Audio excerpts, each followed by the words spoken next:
Boa noite, eu sou Tatiana Apolinário Camussa, estamos aqui mais uma vez para falarmos sobre autismo. E hoje eu estou mais do que feliz, porque é um reencontro, é um encontro com um professor, com um colega de graduação, que hoje é professora e doutora, e a gente vai falar sobre autismo na universidade. Então, eu primeiro vou me autodescrever, eu sou uma pessoa negra. Hoje eu estou com o meu cabelo curto, na altura do ombro, estou de óculos cor de vinho e estou com batom vermelho, uma blusa branca de gola aberta, com cordões de couro e brincos brancos com a pérola no centro. Então, hoje a gente vai falar sobre autismo na universidade, porque os autistas crescem, eles não ficam apenas no fundamental, eles também vão às universidades, vão aos mercados de trabalho, e esse tema ele é muito instigante pela sua novidade, cada vez mais a gente está recebendo estudantes autistas nas universidades. E as perguntas são inúmeras, como eu faço, não só estudantes, né? Estudantes, professores, técnicos administrativos, servidores, funcionários terceirizados, nós temos toda uma comunidade. Mas hoje, especificamente, nós vamos falar sobre como o docente se relaciona na sua vida pessoal, porque temos mães de autista, eu sou mãe de autista, o Thierry tem 15 anos, e lida também, como isso vem reverberando no seu fazer profissional como docente, né? Então, a gente vai trazer agora para conversar com a gente o professor Marcos. Boa noite, professor, tudo bem? Boa noite, É um Tatiana. prazer receber o senhor aqui. Estou muito feliz e muito ansiosa para aprender mais um pouquinho sobre essa façanha que é a que a gente se está se jogando, né? Que é pesquisa sobre autistas e autismo, né? Então, eu vou ler um pouquinho do currículo do professor, que é um currículo bastante vasto. O professor José Marques Soares, ele é professor titular do Departamento de Engenharia de Teleinformática, o DET, da Universidade Federal do Ceará. Ele possui graduação em informática, especialização em engenharia de software, e também ele estudou na Unifor, fazendo mestrado em ciência da computação pela Universidade Federal do Ceará. Não, Universidade Unifor, ele fez especialização e fez mestrado na Universidade Federal. Também fez doutorado na universidade, que eu não vou saber falar o nome, francês, né? RC,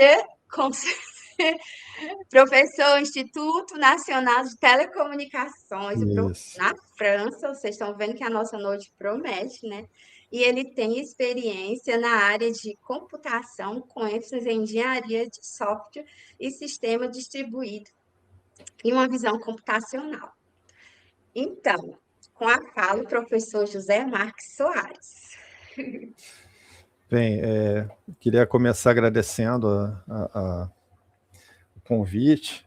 Tá? Eu vou me descrever aqui também. Eu sou um homem branco, né? Alto, eu uso barba grisalha, cabelo curto, estou de camisa preta e estou com um headphone aqui para poder me comunicar com vocês, tá certo? Então, eu novamente agradeço o convite. Para mim é uma honra estar aqui podendo falar sobre esse assunto, né?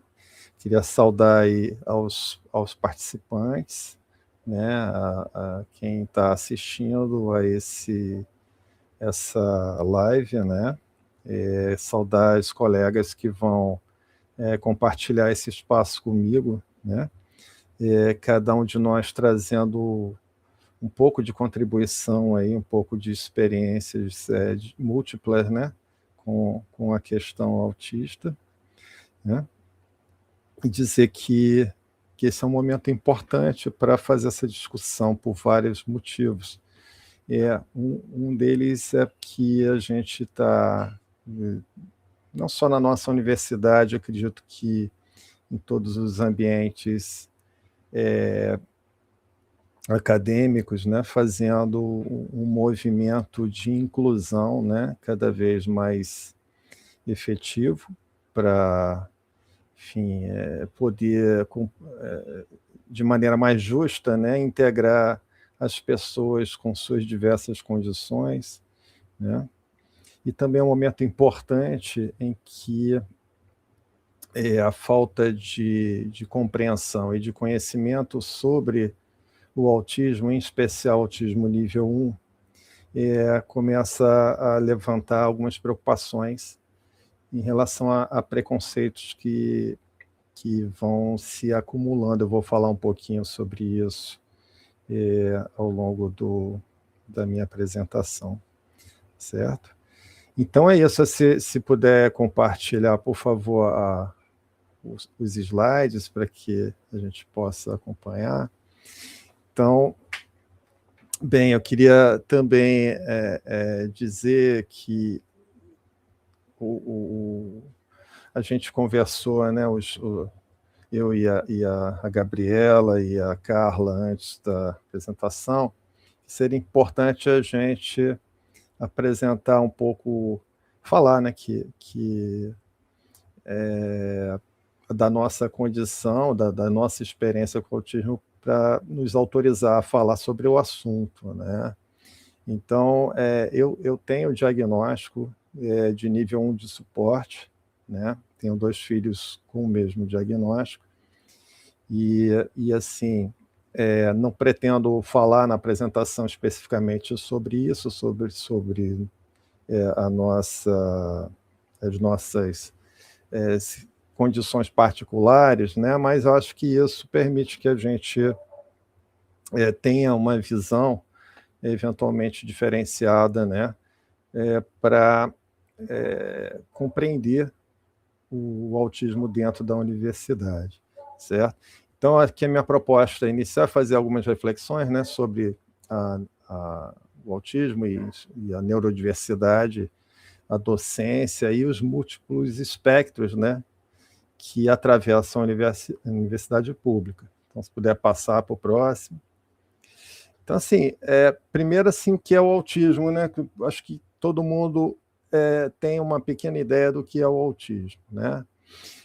Então, eu coloquei aqui uma definição bem simples e imprecisa, talvez, mas para ajudar nessa compreensão geral aqui, né? Então, é uma condição atualmente caracterizada pela ciência por diferenças neurobiológicas constitutivas que influenciam a forma como o indivíduo percebe e interage com o mundo, né?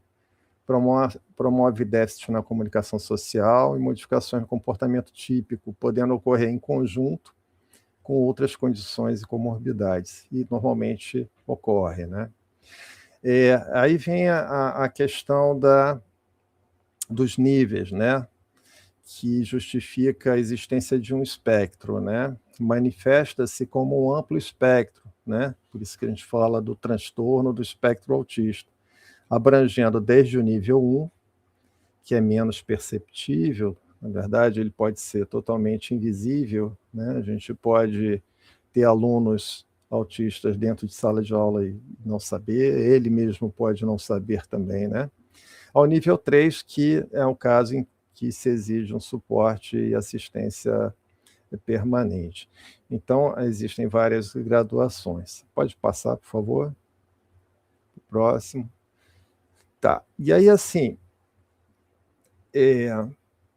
essa compreensão, de maneira geral, né, fiz uma definição assim, bem rasteira, existem muitas, poderia se dizer muitas coisas sobre o autismo, né?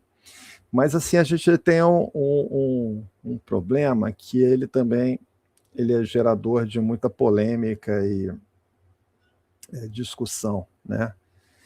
Que é a dificuldade de se fazer um diagnóstico, né? Então, a etiologia do autismo ela é complexa, é multifatorial, né? Parece derivar de uma receita genética complexa, né? E também por exemplo, a psicanálise já começa, alguns psicanalistas, né, a colocar a possibilidade de existência de uma quarta estrutura, né, específica do autismo. Mas a verdade é que ainda não há respostas definitivas. E, assim, muito trabalho de pesquisa vem sendo realizado, né, de diversas naturezas, né? Dentro da universidade, da nossa universidade, tem de outras universidades. Então, é um trabalho em andamento para que se caracterize de maneira mais apropriada as diversas facetas do autismo, né, e as suas diversas condições que se apresentam no dia a dia. Podia passar, por favor? Então, assim, como é que a gente percebe o autismo na universidade, né? Bom, de cara, em diferentes pessoas, né? Indicentes, né?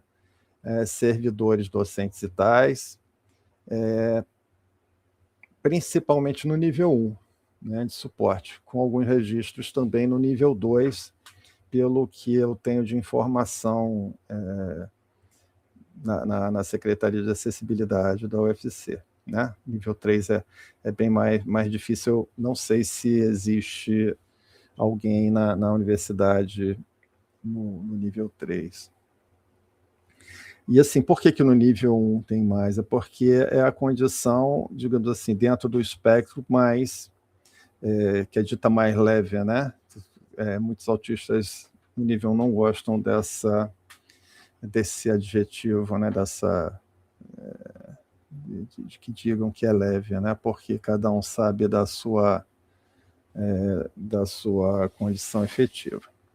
Mas a questão é a seguinte, eu até coloquei em destaque aqui, né, que o nível 1 de suporte, né, que é frequentemente chamado de invisível, vem sendo alvo de preconceitos e ataques, juntamente com o conceito de espectro, né, como se houvesse interesse dos autistas nesses níveis em usurpar a condição para proveito próprio. Tem-se escutado algumas coisas em programas, né, na internet, em pequenos vídeos, de pessoas que, enfim, começam a combater a ideia de espectro e, ao mesmo tempo, combater a própria condição do autista nível 1, tá certo? E, assim, a importância da gente discutir isso com um pouco de seriedade, né, é porque é uma singularidade, a gente não pode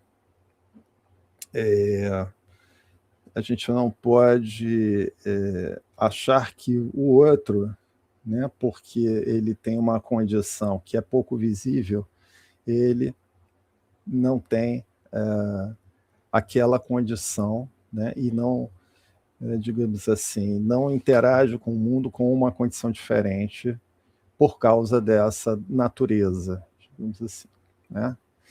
E o que a gente precisa, enquanto acadêmico, né, enquanto universitário, é respeitar essa singularidade, com empatia, né, com busca por justiça acadêmica que reconheça as necessidades específicas de cada estudante, né?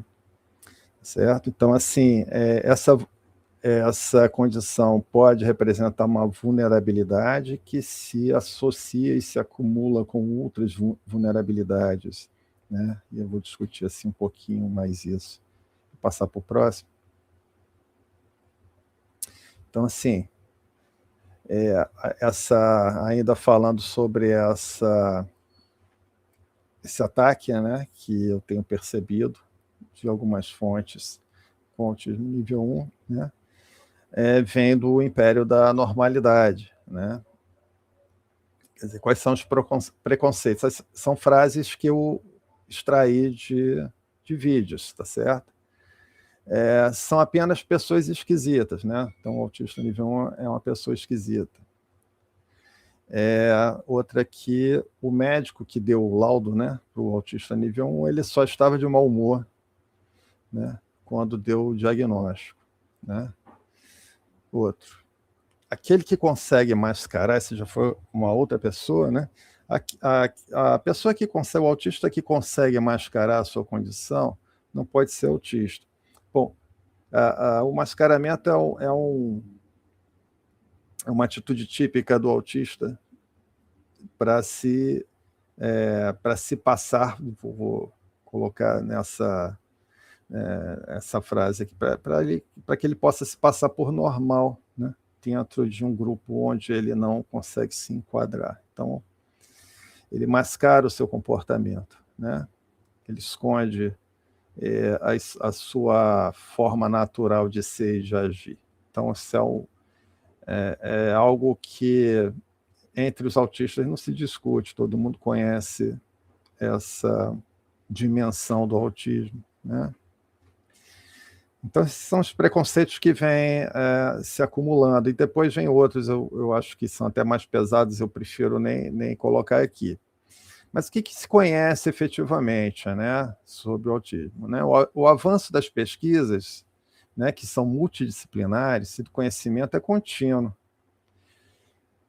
E muita coisa vem se aprendendo sobre o autismo, né? E obviamente que alguns conceitos, algumas teorias que são formuladas hoje vão ser modificadas, como aconteceu no passado também, né? Então, isso é absolutamente normal. Claro que talvez novas categorias, novas características, novas condições dentro desse universo que hoje a gente chama de autismo podem aparecer, né? Então, mascarar para esconder limitações é uma questão de sobrevivência no império da normalidade. Então, assim, é muito arrogante alguém chegar e dizer que se o autista consegue mascarar, então isso é uma prova que ele não é autista, mas foi mais ou menos a definição de uma pesquisadora. Próximo, por favor. Bem,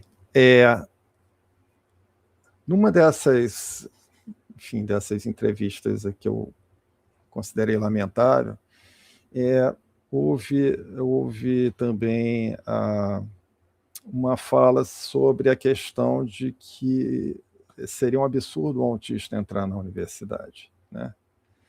Porque, enfim, não teria condição, né?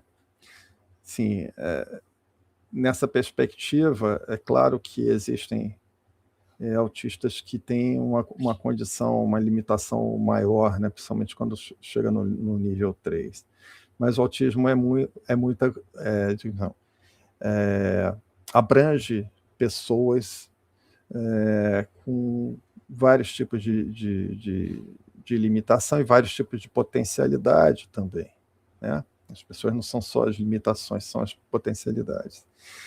E alguém dizer que a universidade, principalmente a universidade pública, né, vamos falar da pública aqui, que é o nosso caso, é um espaço que não pode receber pessoas autistas, então é um desconhecimento bastante grande do que é a universidade, do porquê que ela existe, né? Então, é isso, há um discurso lamentável e vaidoso, né, sugerindo que pessoas autistas não devem ter acesso à universidade. Isso demonstra desconhecimento absoluto do papel da instituição. Isso está associado ao mito da tábula rasa, né? Em que Isso é infelizmente aceito por muitas pessoas dentro da academia como se todos tivessem condição de chegar ao mesmo lugar da mesma maneira e ter o mesmo tipo de sucesso, sem valorizar as singularidades de cada um e as possibilidades de cada um, né?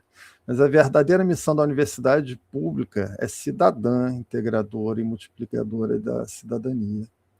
Então, há de haver espaço para todos, né? E todos têm a possibilidade de contribuição e têm o direito, né, de existir, de participar. Próximo, por favor.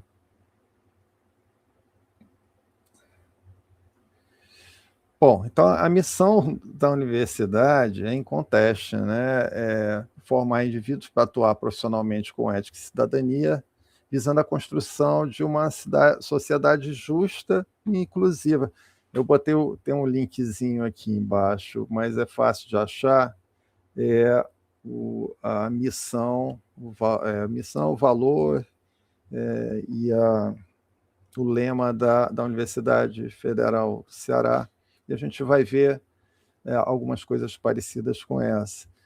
O próximo slide, por favor. Então, nessa perspectiva, né, porque a gente não pode receber pessoas autistas ou porque a gente não pode receber pessoas com deficiência ou com outros tipos de limitação, né?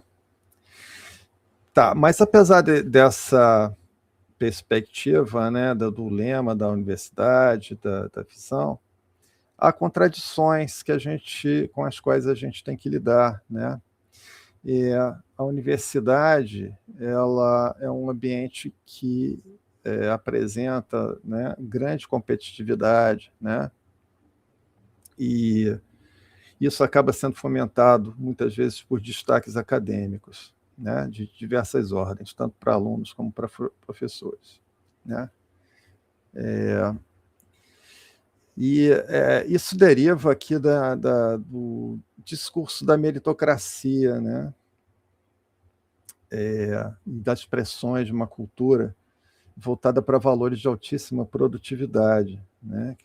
no qual a gente está mergulhado, né? A sociedade do desempenho.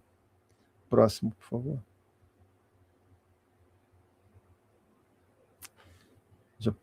Isso. Então, assim, nessa perspectiva de enxergar, por exemplo, todos os alunos com a mesma condição de partida, né?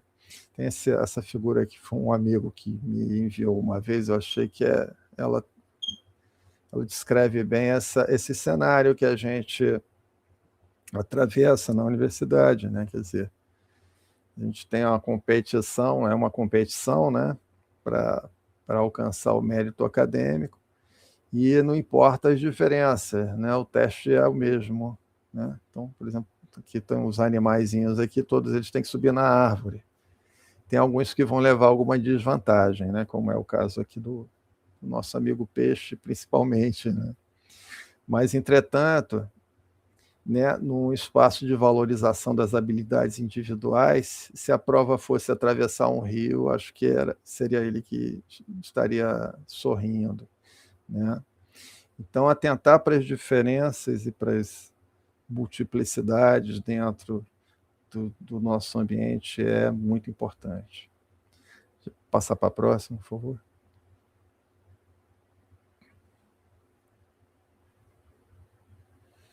Então, assim, esse é o desafio que eu considero fundamental aqui para a docência, né? Associado aos desafios da discência, né? Das diferenças discentes, né? É que existe uma ortogonalidade que me parece ser incontornável, né? Entre um eixo meritocrático e um eixo acadêmico, digamos assim, que preze pela justiça, pela inclusão, né? A gente não consegue ser inclusivo e meritocrático ao mesmo tempo. Eu pelo menos, já refleti muito sobre isso e eu não consegui arrumar nenhum tipo de solução, né? Então, na universidade pública, a gente está sendo forçado a lidar com essa contradição entre um sistema meritocrático que ele é intrinsecamente excludente, né? E as ações de inclusão que visam dar oportunidades àqueles que são mais vulneráveis. Próximo, por favor.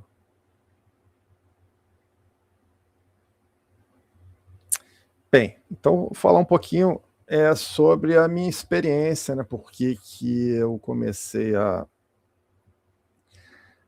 pensar e, enfim, trabalhar um pouco sobre esse cenário, né? Não só do autismo, mas da neurodivergência e, de maneira geral, que envolve outras condições, né?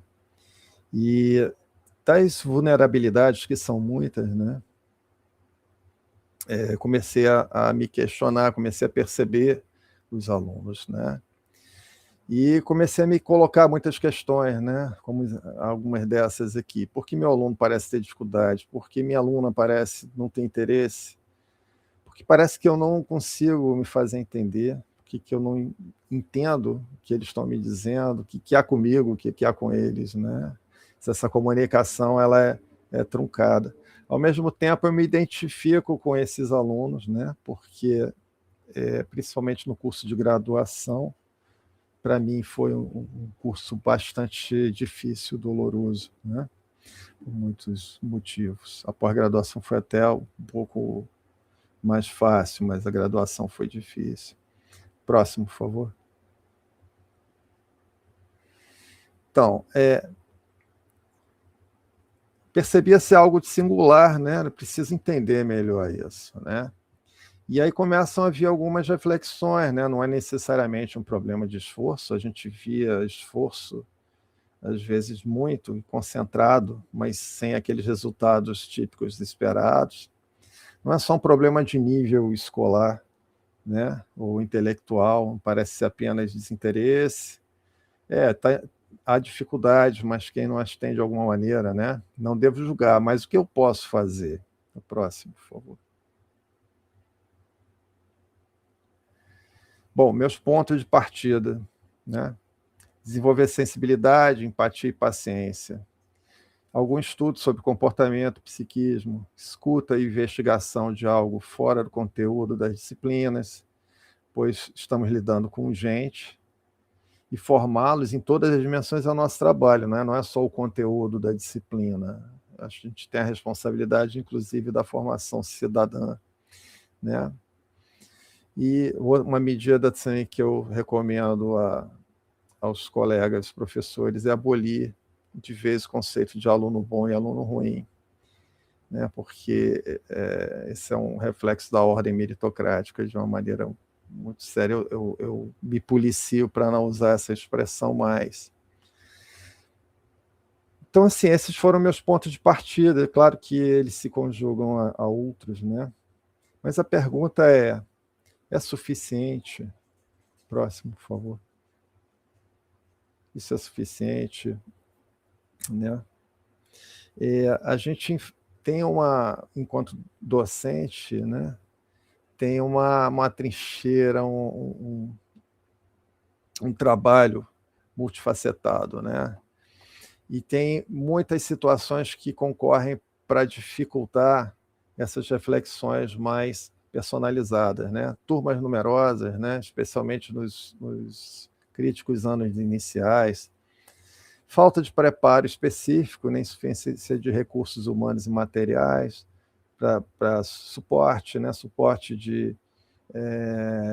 digamos assim, de compreensão sobre o que é determinada condição, material, tempo, recursos técnicos, né?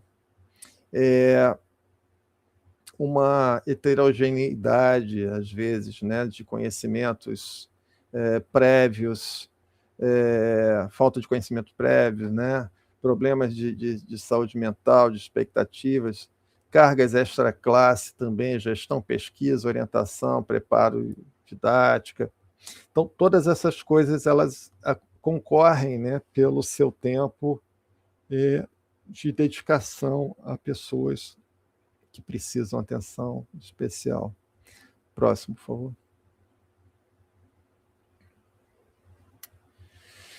E aí, assim, eu estou colocando mais problemas do que soluções, né? Então, assim, até por isso eu estou começando aqui a fala com as colegas que vão apresentar algumas tratativas, né? Que elas vêm algumas iniciativas, né? Que elas vêm tendo em relação a como lidar, né? Com a condição dentro da universidade. As minhas sugestões são mais de ordem geral, né? Mas eu queria ainda colocar mais duas coisinhas nos meus 2 minutos restantes aqui, né? É que a gente atente também para um paradigma de múltiplos espectros dentro da universidade, né? E, às vezes, não é só a questão do autismo, tem outras dimensões. 2 autistas no mesmo nível no espectro podem ter condições absolutamente diferentes, né? De ordem social, de outras vulnerabilidades, né? De saúde, né? E assim, isso torna também a nossa responsabilidade maior, né? Às vezes a gente tem alunos que nem autistas são e têm vulnerabilidades muito grandes. E ser justo é uma tarefa árdua que tem que ser buscada todos os dias, né? Então, eu deixo essa reflexão aqui. Próximo, por favor. Então, o que a Universidade Federal do Ceará pode fazer? Então, sugestões de ordem geral, né? Aí eu coloquei uma lista aqui, né? Ensino e formação, né? Promover formações críticas, interdisciplinares para compreender e enfrentar a complexidade. Pesquisa e inovação, né? Produzir conhecimento científico para iluminar decisões, soluções para problemas multifacetados. Extensão e impacto social, né? Atuar junto à sociedade, dividindo, aprendendo, ouvindo, né? Aprendendo. Gestão e governança, fortalecer políticas institucionais inclusivas, né? Compromisso com o futuro. Enfim, são várias frentes, muitas dessas frentes já foram abertas, elas já estão funcionando. Na verdade, assim, o fato de estarmos aqui hoje já tem já prova, né, que essas medidas estão acontecendo. Então, estamos aprendendo e todas essas ações fazem parte daquilo que podemos fazer. Próximo, por favor. Bom, então, concluindo, né, a minha última grande sugestão, né, que o primeiro grande degrau dessa escadaria, né, é a sensibilização. Sem sensibilização, nada feito, né? E foi nessa perspectiva que nós implementamos um projeto, eu e alguns colegas, chamado Universidade Rima com Neurodiversidade, que é uma provocação, né? Na verdade, ainda falta um espaço para que essa rima seja efetiva, né? Mas eu acho que as portas estão abertas para que a gente tenha essa compreensão. Eu registro novamente cuidado com o preconceito que ora se estabelece, né, de uma espécie de reação ao número de diagnósticos que vem aumentando, né? E a compreensão de que a gente tem muito a caminhar, muito a aprender, muito a pesquisar e muito a realizar nessa integração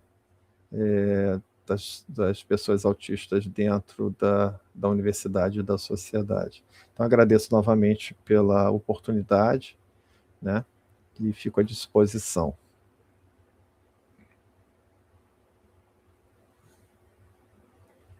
Estava aqui, até me acalmei com o tom de voz do professor tão calmo. Aí o meu contato. Quando eu começo a falar de autismo, eu quase termino sem voz, que eu vou gritando, vai aumentando a minha voz, porque como o senhor falou, tem muito mato para tirar ainda, tem muita pedra para quebrar.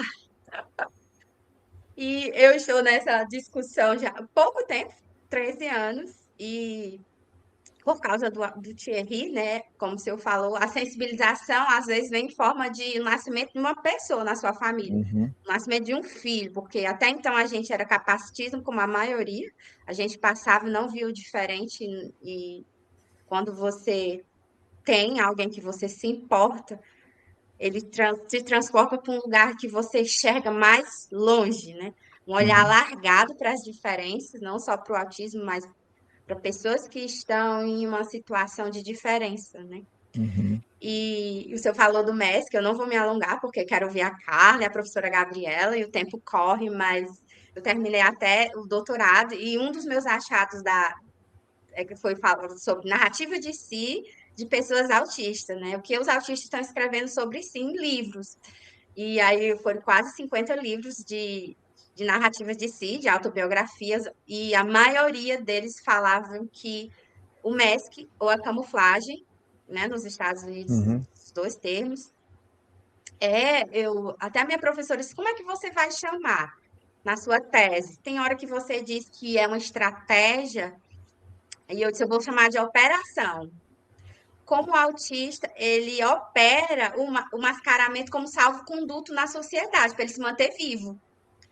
Porque ele percebe que é violentado cotidianamente desde muito cedo. E para ele não entrar naquela loucura da depressão, e muitos acabam entrando e nunca mais saem, porque chegam ao autoextermínio, né? uhum, Causa de morte só com autistas adultos de suporte 1, que sabe que o outro não o quer por perto, acaba uhum, levando para esse lugar de autoextermínio, e eu não estou vendo as discussões sobre isso. uhum. Parece que ninguém está sentindo falta deles.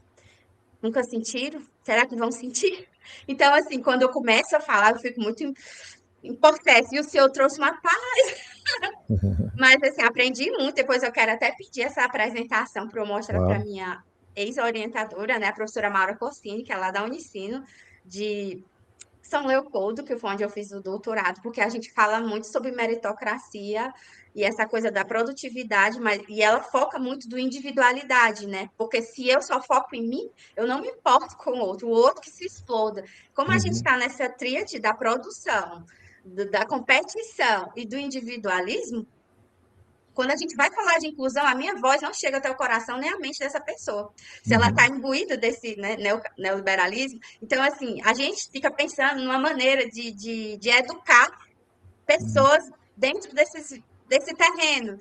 Parece que a gente é uma gota e eles são um oceano, porque é como se a gente tivesse com uma pequena bandeira e eles vêm com tudo, né? Com esse discurso mesmo do mais, né? uhum, Da visibilidade, de quem fala mais, do coach, e é tanto inimigo para a gente falar sobre respeito, singularidade, aprendizagem. É uma luta que eu não vejo que a gente realmente está bem no início. Nós estamos com um uhum. pequeno facão cego tentando tirar o Sim, mato. sim. É Eu uma luta. agradeço. É uma luta. Às vezes a gente cansa, eu recuo. Eu, como mãe, que preciso trabalhar, estudar, porque gosto muito de pesquisar, né? Eu assisti toda a entrevista do doutor Salomão quando ele falou aquilo. Eu sou Uhum. tão ética. Entrevistas por aí. É.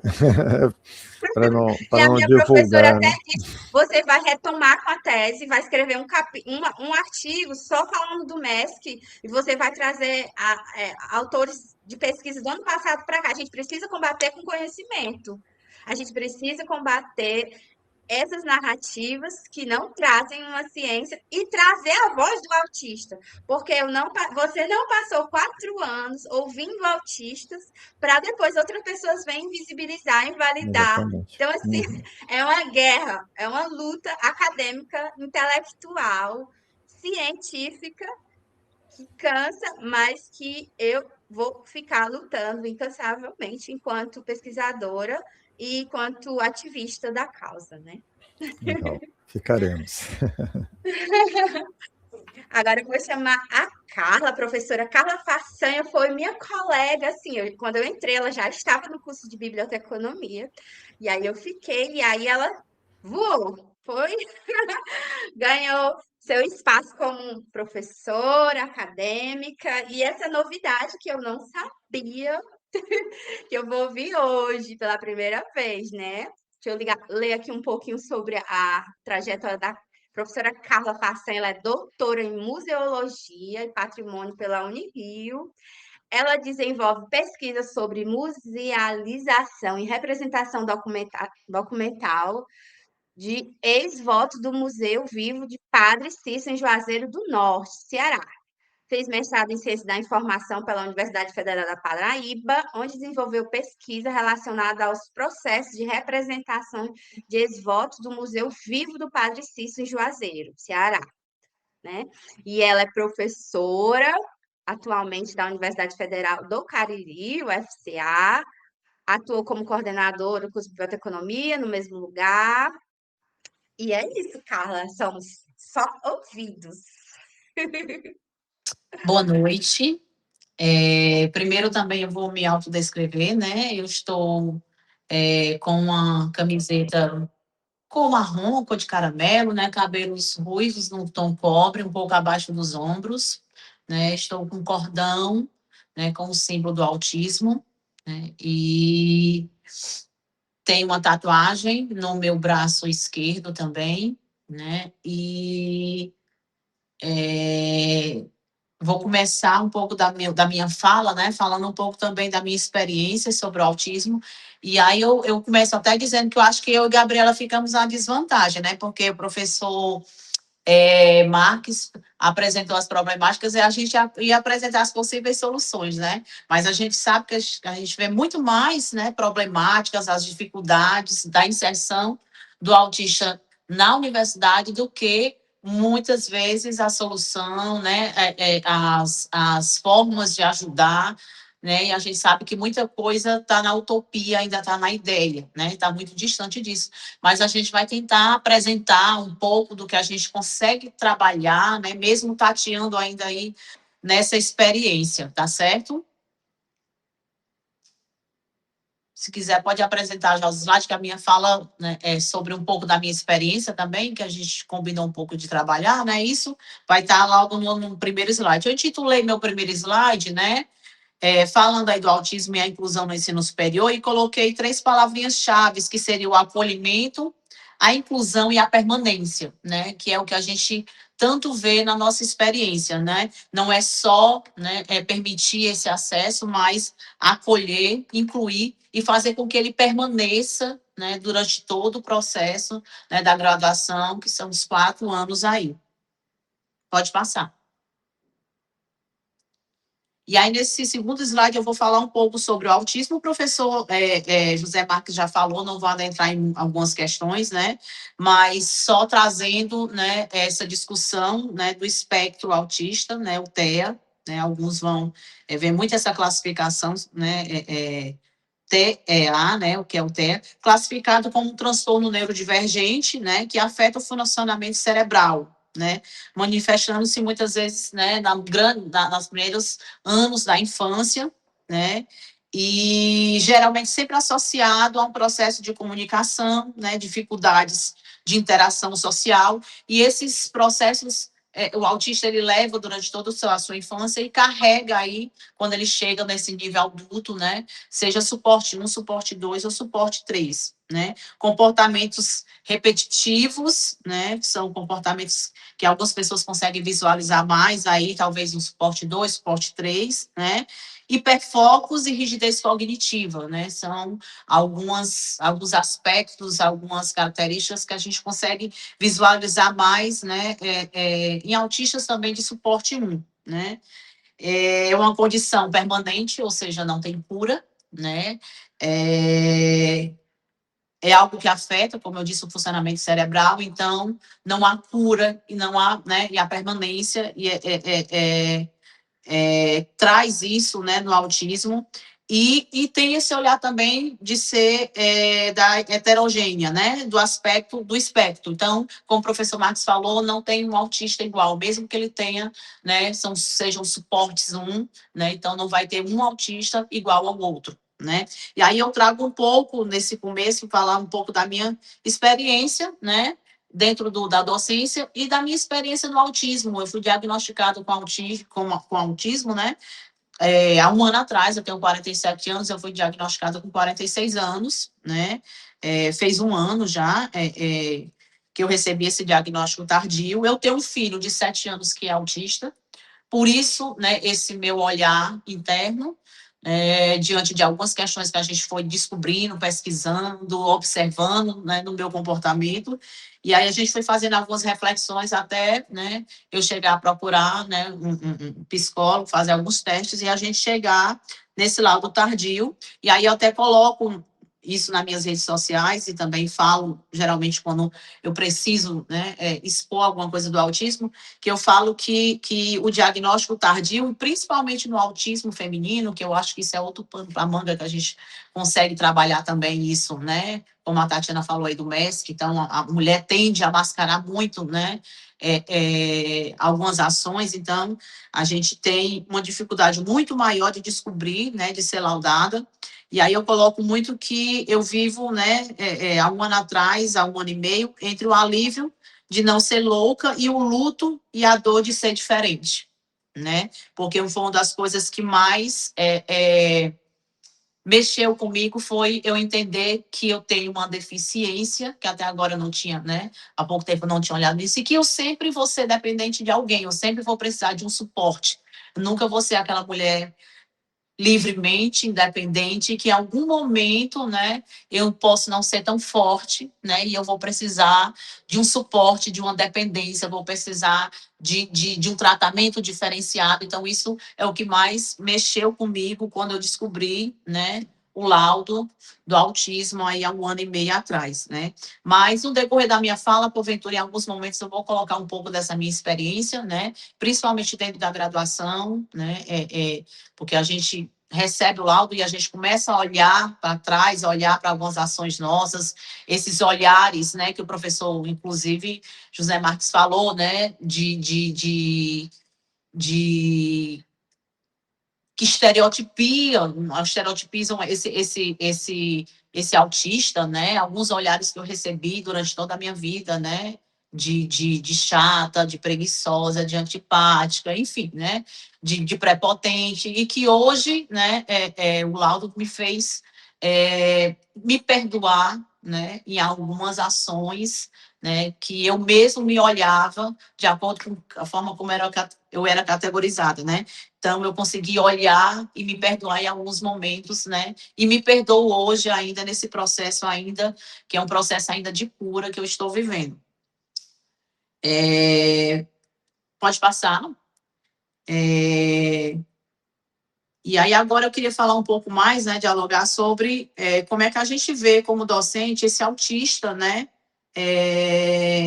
Dentro da universidade, né, em sala de aula, né, o professor Marcos colocou algumas problemáticas, né, que o autista, né, traz consigo, traz com sua deficiência, né, e aí a gente vê hoje uma crescente presença de estudantes autistas no ensino superior, né, não só em níveis locais, mas em nível global. A gente fala com outros colegas docentes e a gente vê essa inserção na própria UFCA, né, a gente tem recebido alunos, né, autistas, alunos laudados. A gente sabe que que os autistas também estão na universidade, muitas vezes sem laudo, né? Então, a gente consegue ver isso, né, no nível além, né, desse nível local, e essa crescente presença, né, desses estudantes agora, né, laudados, né, participando, entrando na universidade, né?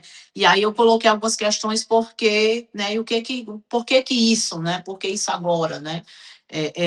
Os diagnósticos estão mais frequentes, principalmente nesse autista, né? De suporte 1, que é, na realidade, o autista que vai conseguir, né, vencer algumas barreiras e adentrar aos muros da universidade, né? Esse autista de suporte 1, um pouco do autista de suporte 2, também desconheço autistas, né, com todas as suas dificuldades de suporte 3, né? Grande maioria, às vezes, são autistas não verbais, enfim, né, essa dificuldade de até entrar na universidade. Então, a grande maioria que a gente encontra realmente são autistas de suporte 1, né? Ou seja, pela frequente, né, conversas, informações, e as políticas, algumas políticas, né, instituídas aí, tanto no governo quanto na universidade, conseguem abrir espaço, né, para que esse autista ele consiga reivindicar seu espaço, né, dentro da universidade. Então, é urgente, né, a gente pensar e discutir a necessidade de ambientes acessíveis e o apoio institucional, né, não só da Secretaria de Acessibilidade, né, mas das pró-reitorias, da reitoria, enfim, né, do corpo docente, dos centros universitários, enfim, né? Então, por que pensar, né? Para que pensar, para que discutir, para que hoje a gente está aqui, né, nesse momento, discutindo sobre o autista na universidade, né? Ou seja, para que a gente possa ter possíveis soluções. O professor Marcos colocou aí grandes problemáticas, mas como é que a gente pode pensar, né? Como docente, hoje eu penso como, né, como docente, né, dentro da universidade, como é que eu posso trabalhar essa adaptação, né, dessa rotina acadêmica desse meu aluno autista, né, que é tão diferente, né, de 3, de 4 autistas que eu possa receber. Como é que eu consigo trabalhar essa rotina e adaptar essa rotina, né, para o meu aluno que é típico e o meu aluno, né, que é atípico, que é um neurodivergente, que tem, né, que é autista, né? E aí, como a gente pode pensar também em questões de sobrecarga sensorial, né? Ruídos, luzes, multidão. A gente sabe que a universidade ela é esse espaço, né, vivo, né, de comunicação, de barulho, de entra e sai. E muitas vezes a gente sabe que em algumas questões, né, para quem já convive com o autista ou conhece, né, sabe muitas vezes que ruídos e luzes, informações e transições né, de pessoas, de falas, podem prejudicar, inclusive isso dentro de sala de aula, né, o desenvolvimento, enfim, né, a percepção do autista em determinados conteúdos que são, inclusive, dialogados em sala de aulas, né. E aí eu até coloquei alguns exemplos que veio quando eu fui criar os slides, foi surgindo, né, eu pensei, por exemplo, a UFCA, a gente tem um refeitório, né, universitário, e a gente tem ambientes internos, e tem um refeitório, ela abriu um ambiente externo, né? Então, os alunos conseguem comer também fora do ambiente fechado do refeitório, né? E isso eu olho, né, de uma forma bem diferente, exatamente pela minha experiência. Por exemplo, eu não gosto de ir em restaurantes, né, o espaço fechado e que tem muito barulhos de prato batendo, de talheres batendo, a conversa, né, misturado com o som, uma música ambiente ao mesmo tempo e a fala das pessoas, ruídos de forma diferente no mesmo espaço. Então, muitas vezes o espaço aberto facilita para que o autista, né, que tem uma dificuldade, né, com ruídos, enfim, né, mais sensível a esse tipo de situação, ele consiga conviver melhor, né, e estar na universidade como um espaço prazeroso, né. Trabalhos em grupos, né, questão de comunicação social também, isso acarreta, às vezes, muito prejuízo para o autista, né, alguns autistas não gostam de se expor, tanto que a gente já conversou sobre isso, inclusive no nosso bate-papo antes da live, né, essa neurodivergência e essa heterogeneidade desse espectro. Ou seja, eu tenho, por exemplo, alunos que são falantes, são comunicativos, né? Que às vezes a gente precisa puxar até dar um freio para que ele possa falar, enquanto eu tenho alunos que são mais introspectivos, né? Que preferem ficar calados, que têm uma dificuldade de comunicação. Então, olhar, né, essas deficiências, essas dificuldades de trabalho, muitas vezes em grupo, de comunicação social, é imprescindível para que o docente possa né, conseguir trabalhar com esse aluno, né?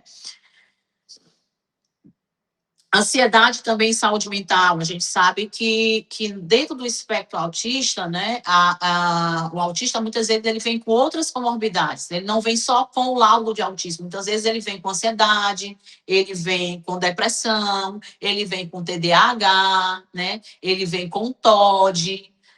Então, ele tem outras comorbidades que não é só o autismo. Então, algumas outras questões podem influenciar nisso. Por exemplo, ansiedade, né, e aí ele ficar, por exemplo, com dificuldade de falar em público quando ele é solicitado, atividades de comunicação, por exemplo, que não tiveram comunicação prévia, né? Então ele fica muito ansioso, muito nervoso. Isso pode prejudicar, por exemplo, a fala, a avaliação, né, de um professor, enfim, né? Então é preciso ter esse olhar, ter um conhecimento mais amplo, né?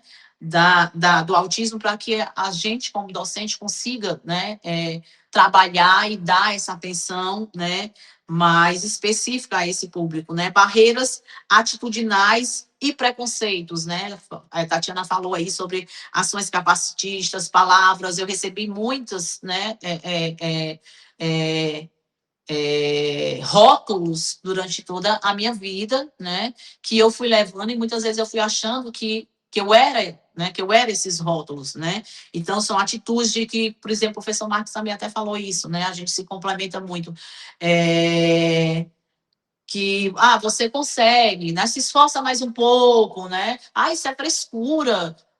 Né? Então o autista ele recebe muito, né? E esses rótulos, né? Atitudinais, né? E esse preconceito. Então são palavras e ações que a gente tem que se policiar, a gente tem que olhar e a gente só consegue trabalhar isso de forma plena quando a gente tem, né? A gente lê sobre, a gente tem acesso a esse conhecimento e a gente começa a entender, né? Como é que isso se processa, por exemplo, no cérebro de um autista que funciona de forma diferente, né? De uma pessoa típica. Pode passar. E aí eu trouxe só um conceito para a gente trabalhar a questão de acessibilidade e inclusão educacional, né? Que muitas vezes a gente pode olhar isso como sinônimo, né? Mas tem acesso, qualquer um pode entrar, né? Então não é bem assim, né? Eu acho que um complementa o outro, mas são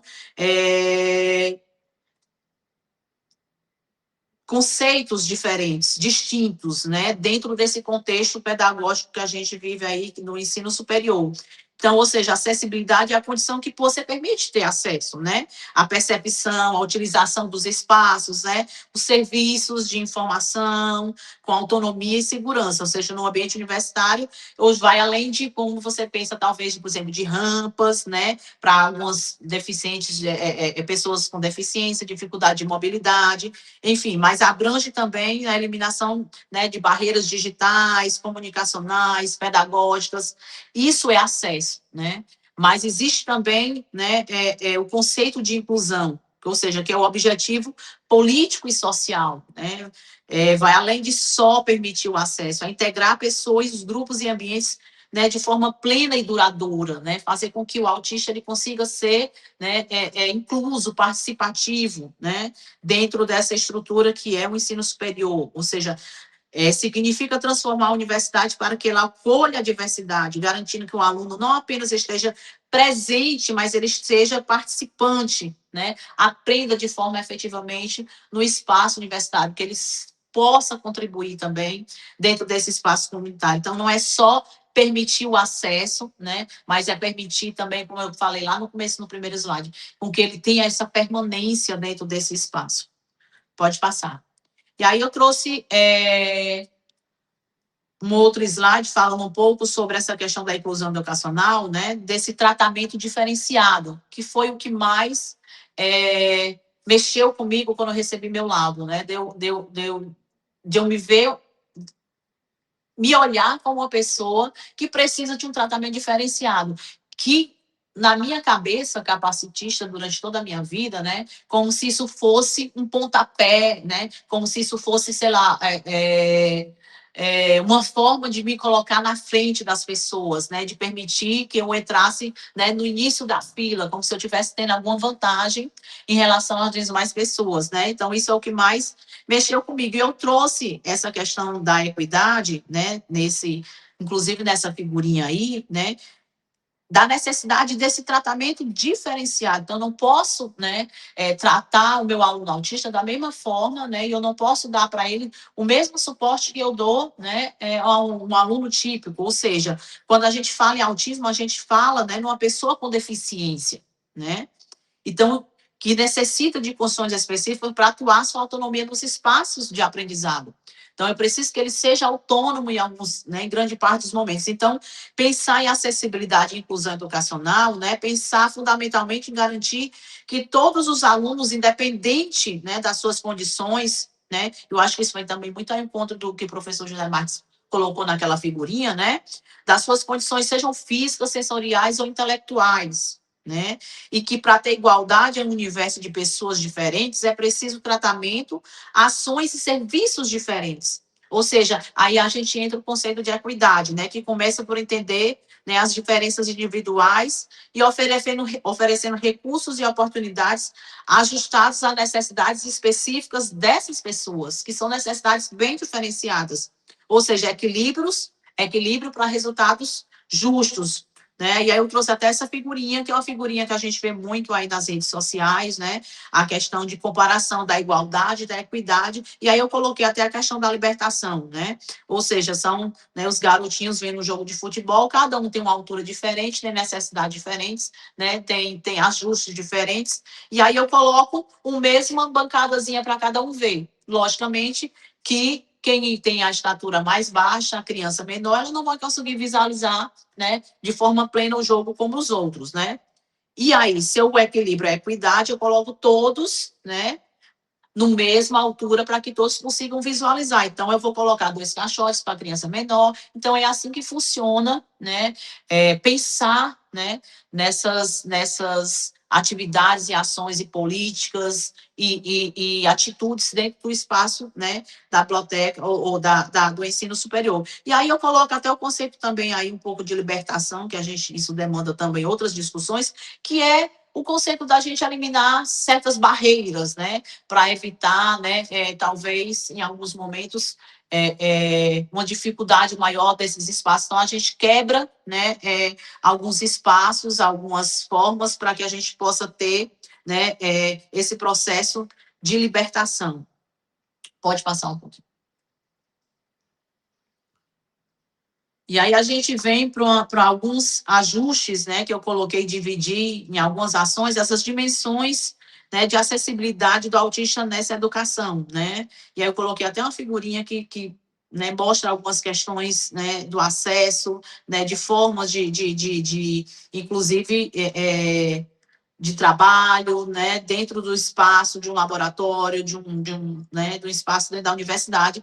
E aí eu coloquei que para que a inclusão realmente ela seja efetiva, né, dentro desse espaço, né, de diversas, né, frentes, eu coloquei alguns pontos que eu acho que são imprescindíveis, né? A questão que eu já toquei também de atitudinal, né, eliminação de preconceitos, estigmas por parte de colegas e professores, né? Eu ainda encontro muito isso, né? Esse olhar de que será que o autista ele vai conseguir, né? Será que ele vai ser tão inteligente? Será que ele vai conseguir desenvolver essa atividade contra os outros? Ele é mais disperso, ele dorme na sala de aula, ele se levanta, ele sai. Então, existe toda, né, uma questão comportamental que precisa, né, desse olhar mais aprofundado, do conhecimento, né, que esse docente possa ter, para que ele possa olhar, né, de forma diferenciada essas práticas, né, de um autista dentro desses espaços universitários que mexem com ele de todas as formas, seja sensorial, né, seja, né, de outras maneiras. A questão também comunicacional, né, que é o uso de recursos, e aí eu coloquei outras questões de Libras, de Braille, que envolvem, né, outras questões, né, outras deficiências, mas a audiodescrição, sistemas de comunicação também alternativa, né, alguns autistas têm dificuldade de comunicação, alguns autistas têm dificuldade de verbalização, ou são autistas não verbais, né, que conseguem ainda adentrar nesses espaços e que precisam desse sistema de comunicação também alternativa. Isso facilita esse processo comunicacional, nessa interação do autista nesse espaço. A questão também metodológica, né, a adaptação dos currículos, né, isso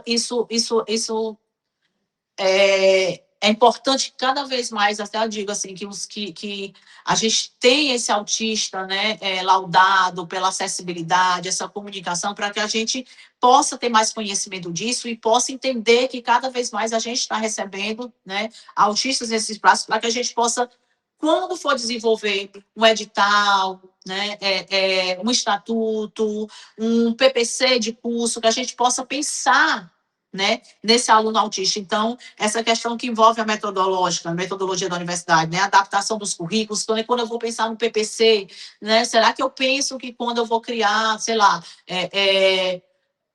o aluno ele tem que defender o TCC, por exemplo, no final do curso, né? Será que isso é uma habilidade que vai ser imprescindível para que aquele meu aluno autista ele realmente tenha que fazer esse processo? Não pode ter uma outra atividade, um outro, né, forma de extrair, né, essa habilidade desse aluno, essa cognição desse aluno, essa capacitação desse aluno, né? Então, pensar esses currículos, os PPCs do curso, né, de forma que a gente também possa visualizar esse aluno, criar estratégias para que ele possa, né, conseguir extrair o potencial, né?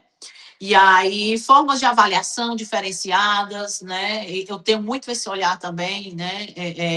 De trabalho em equipe, às vezes é seminário, a possibilidade de você trabalhar sozinho, caso você tenha essa necessidade, né? Então, eu deixo muito livre essas questões a forma como vai se trabalhar, essa questão de avaliação, né? De uma forma mais. E aí, realmente, a gente começa a trabalhar por um olhar mais de experiência, né? De como é que eu consigo observar esse meu aluno, como é que ele está absorvendo os conteúdos, né? Como é que eu consigo extrair dele que ele realmente finalizou a disciplina, que ele tem capacidade de passar, que ele absorveu os conteúdos, mesmo que ele não tenha as mesmas respostas dos outros alunos típicos, né? Então, eu tenho que ter essa sensibilidade, né?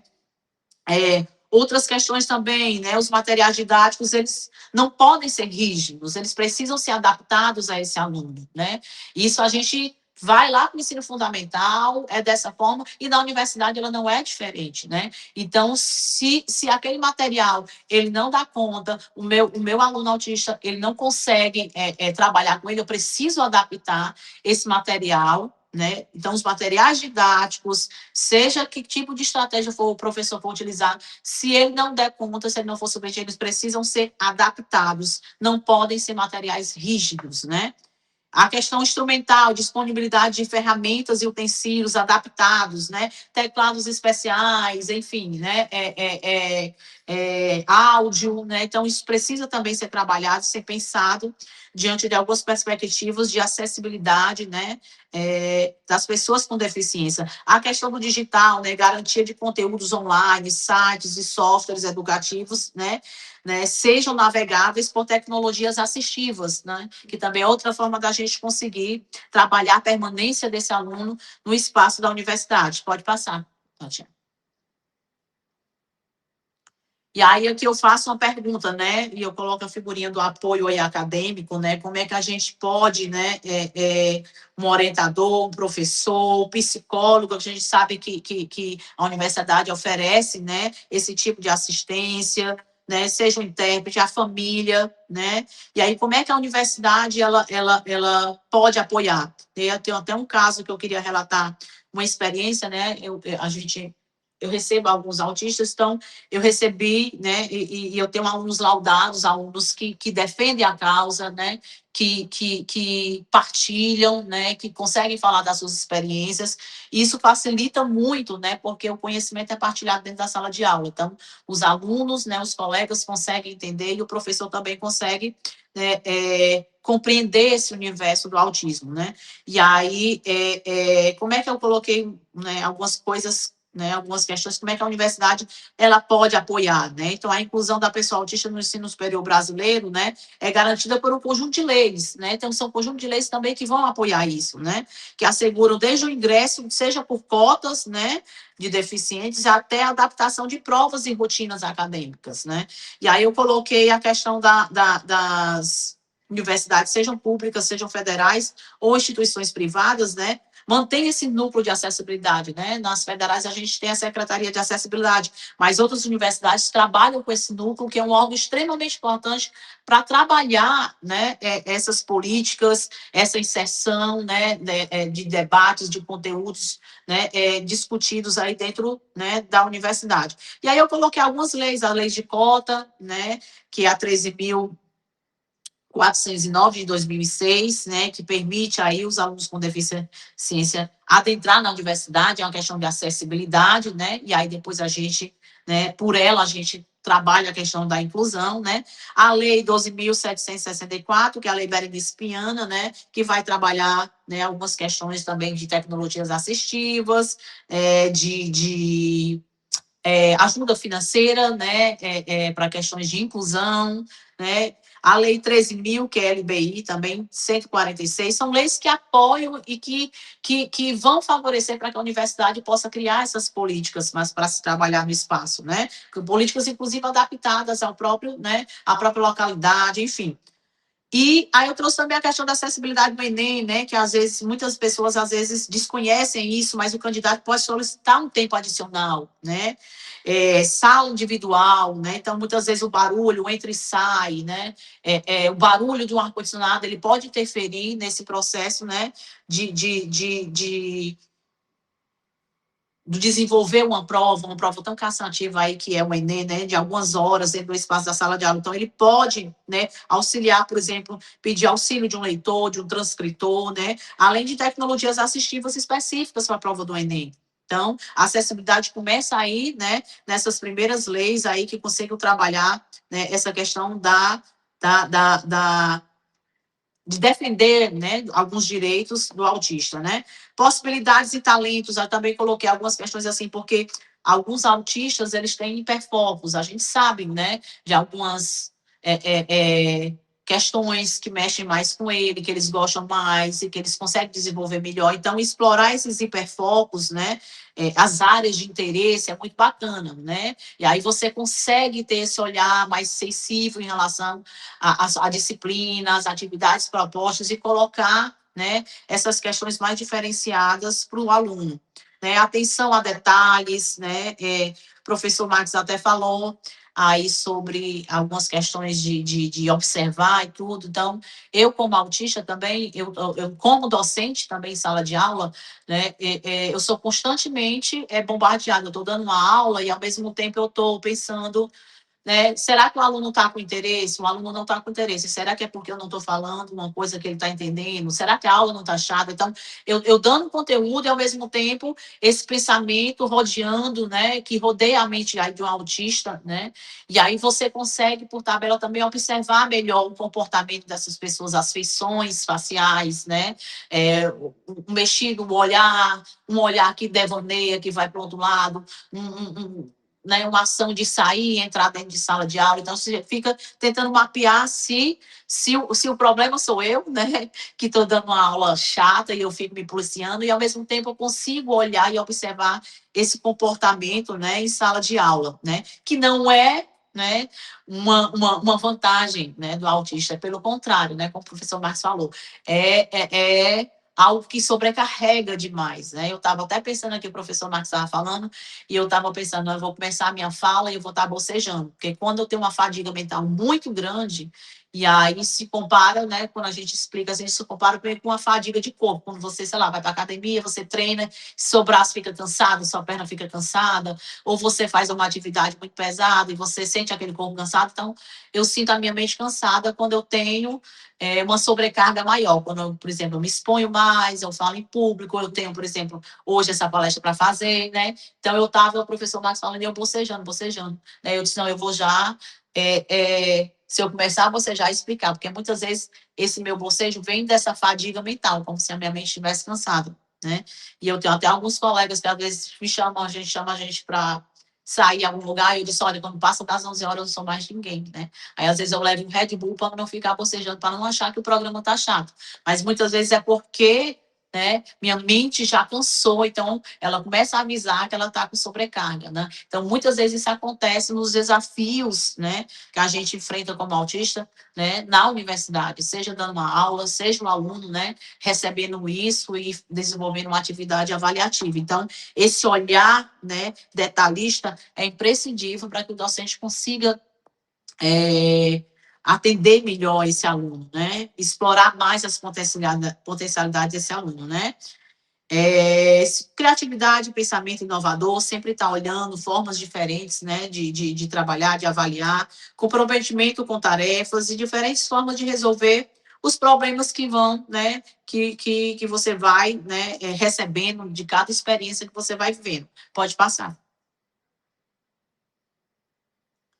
E aí, pensando em algumas questões, né, para que, né, esse autista ele possa, né, ter, né, essa permanência nesse espaço, coloquei algumas questões de política de acesso, né, não só de acesso, mas de acesso e permanência, né, estratégias de permanência e apoio pedagógico, né, então, ou seja, o aluno tem direito a adaptações que visam reduzir barreiras sensoriais e comunicação, né, seja fones de ouvido, então você tem que estar muito aberto a isso, às vezes o aluno está em sala de aula, mas não está com abafador, mas está com fone de ouvido, que tem bloqueador de ruído, né, então, essas questões, né, são bem relevantes, né?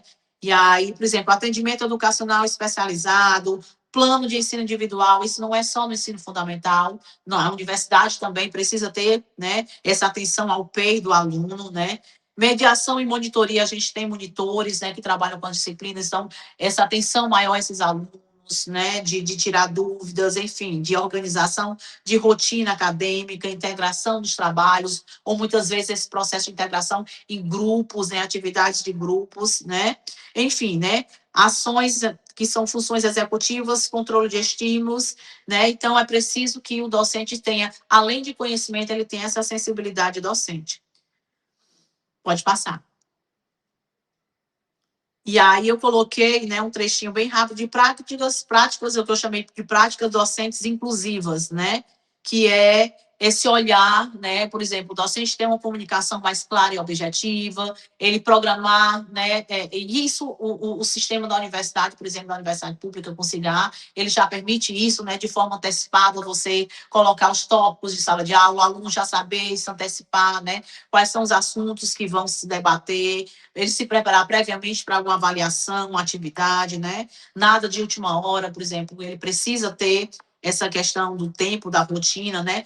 Planejamento visível das atividades, materiais organizados, né? Respeito às diferenças, essa escuta ativa e esse acolhimento, né? Essa disponibilidade de estar conversando muitas vezes com esse aluno, né? Combater os estigmas e incentivar a empatia, né? Respeitar os limites sensoriais e sociais, né? E valorizar a diversidade neurológica que foi tanto colocada aí pelo professor José Marques. E aí, para finalizar, pode passar, né, o penúltimo slide.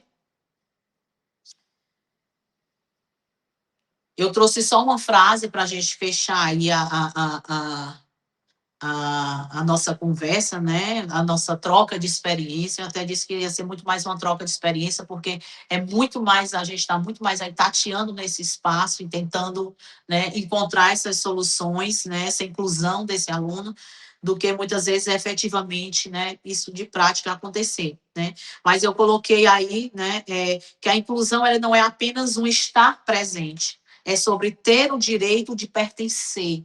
Então, ele tem que tomar a universidade, né, como dele, né? O espaço precisa ser agradável, ele precisa se sentir acolhido e ele precisa se sentir pertencente, né, ao ensino superior, ao curso que ele escolheu para que ele realmente possa permanecer.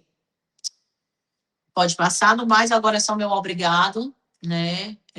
Eu deixo aí meu e-mail também nos slides para que alguém possa se interessar, trocar alguma ideia, né? A gente está sempre aberto, disponíveis.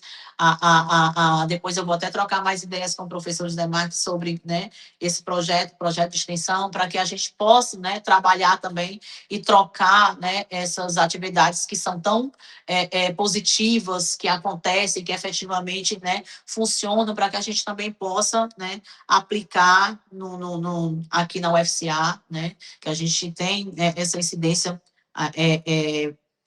de autista, né, no nosso curso, né, às vezes a gente desconhece, né, durante os outros cursos, a gente acaba atendendo muito a nossa demanda, mas que a gente realmente possa, né, ser docentes mais sensíveis, né, e abertos, né, a essa neurodivergência, né, que o conhecimento ele possa, né, nos tornar, né, docentes mais capacitados a lidar com esse tipo, né, com essa deficiência que é o autismo. Carla, foi como a Fórmula 1, meteu a quinta e foi. A gente sempre toma alguns pontos só para a gente fazer um bate-bola e depois já passar para a professora Gabriela, mas foram tantos os pontos que eu vou resumir assim. A gente tem tanta lei bonita e completa.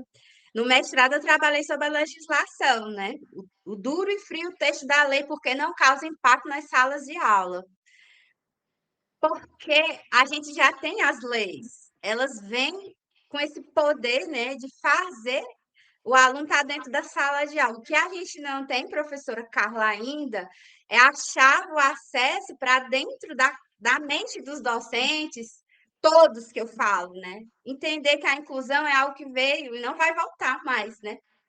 Então, assim, eu falo muito com um aluno autista, muito no meu dia a dia, e tenho muitas amigas autistas que eu fiz uma live com a Joana, acho que foi em 2022, com a Karina, que é autista e mãe de autista, ela é artesã.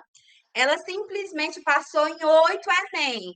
Ela passava. Só que a universidade só colocava ela para dentro.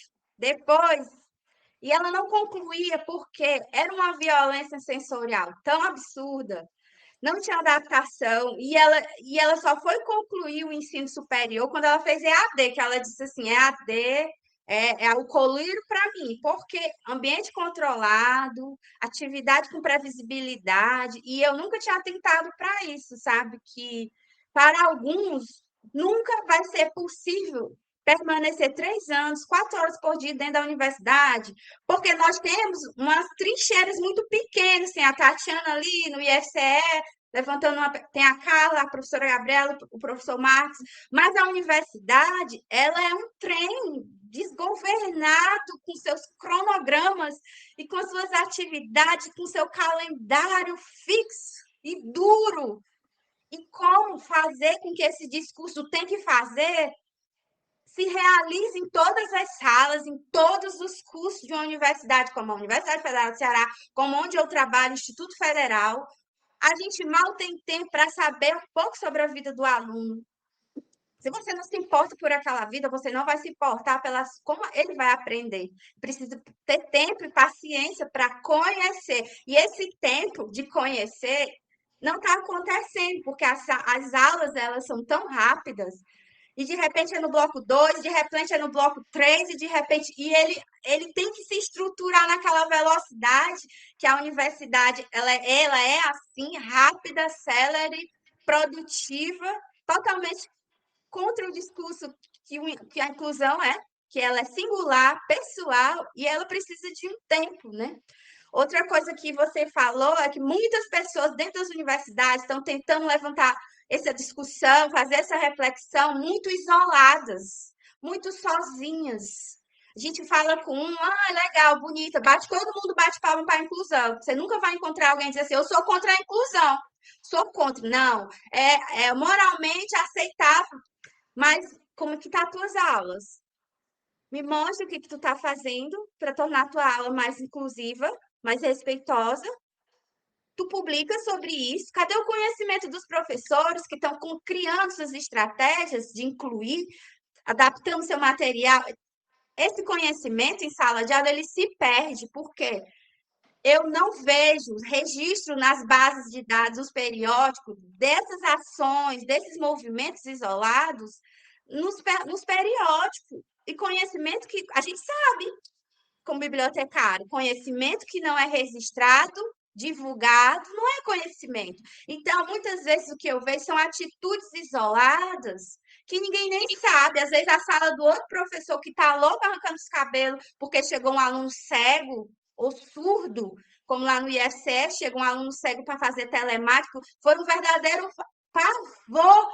Como que a gente vai fazer com um aluno cego que passou no curso de telemática? Parecia uma guerra civil. Então, a lei de 1996, a LDB já diz, é direito, é garantido, não tem mais o que discutir, ele vai entrar. Professor que está perdendo tempo e não se capacitando, não se atualizando, muda de profissão, não vai ser mais docente, porque o desafio está posto, ele só vai aumentar e cada vez mais, graças a Deus. Então, assim, eu sempre digo, o professor que ele não está, que ele diz que eu não estou preparado, eu não estou preparado, já tem 20 anos que a gente está nessa discussão sobre inclusão. Então, você tem que mudar de profissão, né? Porque não existe mais, a gente não aceita mais discurso de docente dizer que não está preparado, porque eu não sou docente, sou técnica administrativa de bibliotecário. E eu me vi na necessidade de fazer especialização, mestrado e doutorado com esse na inclusão e na diferença. Se eu, enquanto dona de casa, profissional, mantive condições de me preparar, eu não aceito que um docente fale que ele não tem condição, porque tem, é interesse, não é isso?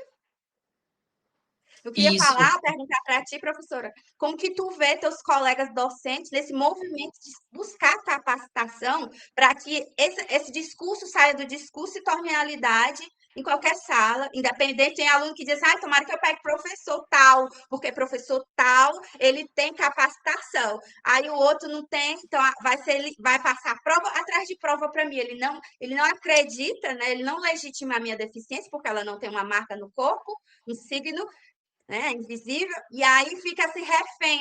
Se fosse o professor tal, ele ia ser sensível, mas como é o professor tal, eu vou sofrer. Então, assim, é sorte. Inclusão é um jogo. É porque, como eu disse, assim, como até o professor Zé Marcos falou, por exemplo, o autismo de esporte, ele ainda é muito velado, né? Eu até disse, olha, a gente tem autistas que se declaram autistas, mas vocês têm autistas que não querem se declarar exatamente pelo preconceito, de achar que ele não vai desenvolver. Aí colocam, por exemplo, eu tenho TDAH. Professor, eu pensei que ele só tinha TDAH, né? Porque se esconde atrás de outros, né? De outras questões e que tem medo de expressar que é um autista por achar que as pessoas vão achar que ele não tem aquela capacidade, né? E ainda é uma situação de muita falta de conhecimento e os professores, eles não sabem agir, né? Por exemplo, às vezes a acessibilidade, ela coloca, ela informa, por exemplo, a coordenação que vai receber um aluno autista, laudado e tal. Olha, se tiver alguma dúvida, nós estamos à disposição, não sei o quê. Mas muitas vezes não tem essa iniciativa, né? De debater, de colocar isso, né, para conhecimento dos professores. E aí, entre as imensidões de demandas aí dos professores, tem muitas vezes que desconhecem mesmo, né, como trabalhar, como agir com esse aluno, né, autista. E aí, por isso que eu falei tanto às vezes em sensibilidade, porque muitas vezes vai para essa sensibilidade, né? Eu até falei, por exemplo, na nossa reunião, antes para a gente alinhar, por exemplo, eu tenho um aluno, né, laudado, que inclusive é muito defensor da causa, se coloca muito, né, e que ele já vem de outro curso, que ele não teve, né, teve dificuldades de ser incluído, né, veio para a biblioteconomia abraçou, né, ele está se identificando, mas, por exemplo, eu conheci muito mais dele pela família, pelo pai, que me procurou, que tem meu WhatsApp, que fala comigo, que me pergunta semanalmente como é que ele estava nas aulas, quando eu estava ministrando a disciplina para ele, por exemplo, semestre passado, como é que ele está, como é que está o desenvolvimento, ele está assim, ele está... Então, eu sei muito mais dele, porque ele me chegou e me deu os laudos dele. Olha, além disso, ele tem isso, ele tem aquilo, ele tem isso aqui. Então, por exemplo, você tem que estar disponível a ouvir, por exemplo, também a família, né? Então, eu sei muito mais desse aluno, muito mais pelo pai, pela família que me procurou e que eu fiquei à disposição e continuo à disposição, né? Isso quando eu era coordenadora, né? Coloquei a coordenação à disposição e agora, quando eu sou mais, quando eu sou professora, né, dentro da professora especificamente dele, né, e aí eu, por exemplo, conheci muito mais sobre ele, né, tendo acesso aos laudos dele, aos comportamentos dele, a forma como agir com ele, né, e abraçar toda essa situação, do que muitas vezes, né, a própria informação da universidade.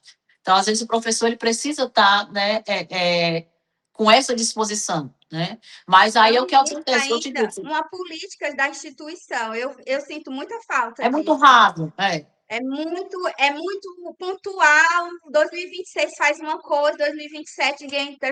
Então, assim, é preciso uma política interna institucional para que a gente ganhe mais força.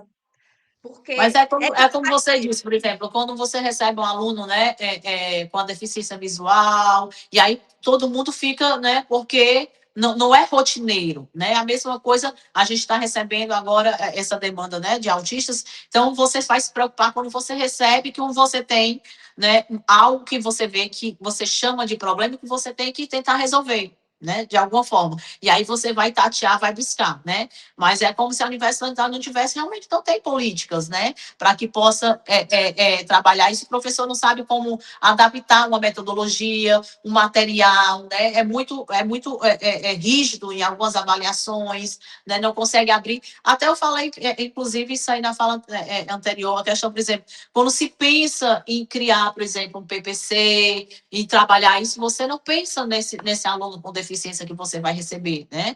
Como é que eu vou pedir para um aluno, sei lá, desenvolver um TCC, um trabalho de conclusão de curso, escrever, sei lá, né, 30, 40, 50 laudas, né, E o dependendo do rigor tipo de científico do dificuldade. TCC envolve as normas, citações. Eu estou orientando uma aluna que nem é autista, ela é TDAH, mas ela veio tão assustada, chorou porque ela disse que estava sendo passada de professor para ninguém queria orientar elas.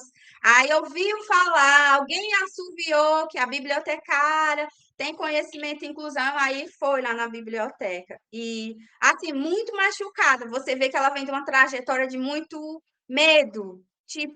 Tipo, se ninguém quer me orientar, que eu sou ruim mesmo, né? Tipo, reforçando o discurso capacitista dentro da universidade em 2026. Então, assim, esse catatal de lei de legislação, decreto que existe, ele não tá fazendo um movimento de melhora dentro das universidades. Porque o caminho não é só existência de leis. Muitos pais e familiares vão logo na justiça e abrem um processo contra a instituição, né? Eu não sei se é o caminho mais eficaz a longo prazo, mas pontualmente causa uma revolução, né? Quando chega o processo, todo mundo, olha aqui, chegou uma família, denunciou, mas eu acho que a gente não pode viver de denúncia, né? Carla, eu vou aqui falar um pouquinho com a audiência, né? Mandando um beijo para você, o pessoal George, Rodrigo, Débora, Araújo, a Joana, Vinícius, a Islânia, que trabalha comigo, vai fazer uma dissertação sobre inclusão nas bibliotecas. A gente vai contaminando, viu, no dia a dia. George, Rodrigo, Tiago, a Joana dizendo que não vê a hora de ver meu livro, que ainda é uma tese. Vai ser livro, é, Joana? Eu falei. A professora Áurea, o Manuel, manda beijo e está dizendo que está sendo uma noite excelente de trocas de conhecimento. E também eu queria dizer muito corajoso da sua parte falar hoje aqui na live. Eu sou autista, tenho muitas amigas que estão em processo de investigação e elas falam justamente desse receio, né, de como colegas, amigos vão receber essa notícia, se vão invalidar, se vão desacreditar. É um sentimento assim de vou ou não vou, diga ou não digo, abro ou não abro para o público. E hoje você falou assim, eu queria te perguntar se para você foi tranquilo receber o diagnóstico, ok, sou autista, mundo, eu sou autista, ou teve aquele momento de ruminar, eu acho que eu não vou falar, eu acho que esse lado tá errado. O meu marido, ele, quando a Meu gente marido, recebeu, o meu marido foi que me diagnosticou antes. foi, o meu marido, eu recebi o lado do meu filho, ele disse assim, esse médico sabe de nada, vamos em outro. Aí eu disse, rapaz, tem dinheiro para estar pagando euro, não. Ele é autista. Aí uma disse assim, minha filha, o seu filho é tão autista, se ele estivesse no aeroporto, naquela multidão de gente, eu ia dizer assim, o autista ali, clássico. Aí ele se convenceu. Então, assim, foi um sentimento difícil para o meu esposo, eu sempre. Ele é autista, ele vai falar para todo mundo que ele é autista. Hoje ele tem 15 anos, eu tô falando quando ele tinha 4, 3, 5, aí ele não queria falar essa frase. O meu filho é autista. Parece que pesava. Eu não sei se é mais para os pais, para as mães é mais tranquilo, não sei. Como foi com Na você? realidade, assim, a gente já vinha investigando, assim, foi até tranquilo. O que eu disse que mais me pesou foi aquela coisa assim, vou ser para sempre dependente de alguém, né? Eu disse, essa carga vai cair sobre o meu esposo, né? Mas, assim, a gente já vinha investigando algumas coisas, porque Isaac tem 7 anos, que é o meu filho mais novo, né? Ou o do meio, né? Que tem 7 anos. E a gente recebeu o laudo dele mais ou menos próximo de 2 anos. Então, de lá a gente vem frequentando terapias e conversando com pessoas. E aí a gente acabou adentrando nessa questão, né? De algumas questões do autismo adulto. Então, a gente tem dois aspectos muito fortes do meu autismo, que é uma dificuldade de socialização, né? E de rigidez cognitiva. Então, ao mesmo tempo que foi aquela coisa assim, eu sou dependente, eu sou deficiente, veio uma libertação, né, de algumas ações que a gente tinha que vai melhorando durante o tempo em relação, por exemplo, à rigidez cognitiva, né, a não aceitar mudanças de rotinas, e isso às vezes a gente tinha um conflito, por exemplo, dentro de casa, né? Eu vou viajar, aí pronto, eu desabava, né? E aí, porque né? Eu não posso fazer isso, eu não posso fazer aquilo, ou então porque mudava de planos e eu ficava questionando. Então, parecia algo muito mais egoísta, né, meu, do que a minha deficiência, né? E com o tempo a gente vai convivendo com isso, vai entendendo, e aí sim, e tem o autoconhecimento também, né? Então, eu vou tentando, né, entender algumas questões e muitas coisas que você até falou, né? Que o autista, ele se violenta, principalmente quando a gente vai trabalhar, se você quiser depois fazer uma outra live sobre o autismo feminino, sobre essa questão do MESC, né? Você vai se violentando, né? Você vai tentando, né, ser igual. Isso aí aconteceu muito na universidade, né? De você ser igual às outras pessoas. As pessoas fazem isso porque eu não vou conseguir fazer isso, né?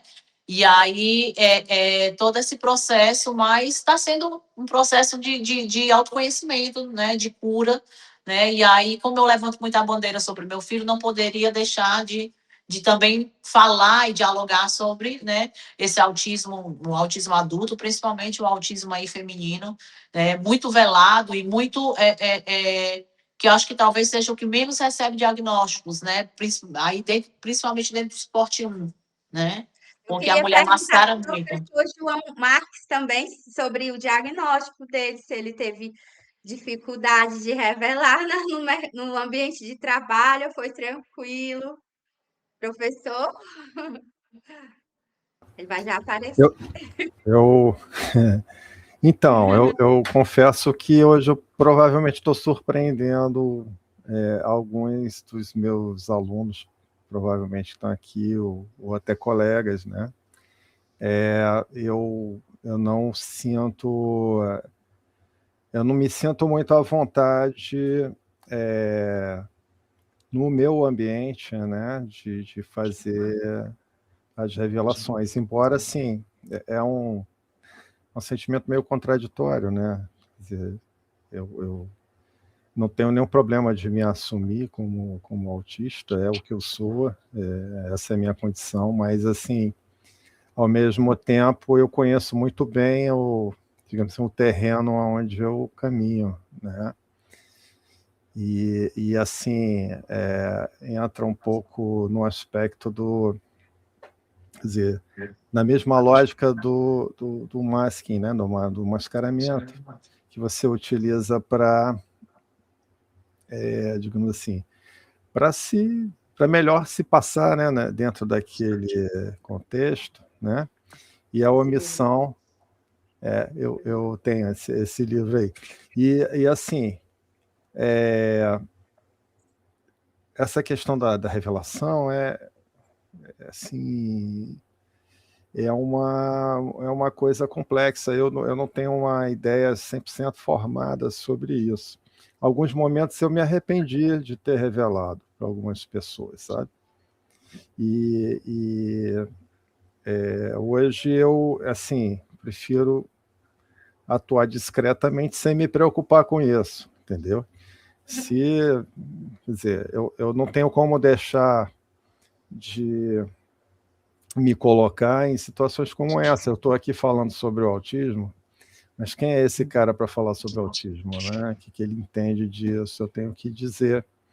Mesma coisa no projeto lá da universidade, eu não podia, né, propor um projeto, desenvolver sem revelar, né, que eu tinha, digamos assim, eu tinha condição de estar ali discutindo aquele tipo de A coisa, palavra é essa, o senhor tem né? autoridade, Né, propriedade, credibilidade, legitimidade. mas assim, eu não acho que seja um ponto fácil, né? E assim, eu vivi boa parte, quer dizer, a maior parte da minha vida, né? Quer dizer, eu tenho o diagnóstico há poucos anos. Eu sabia que tinha alguma coisa de diferente, sempre soube, né? Tem um histórico familiar que me levava para uma outra dimensão, outro problema, de ordem até mais complexa, né, que eu desconfiava, mas assim acabou que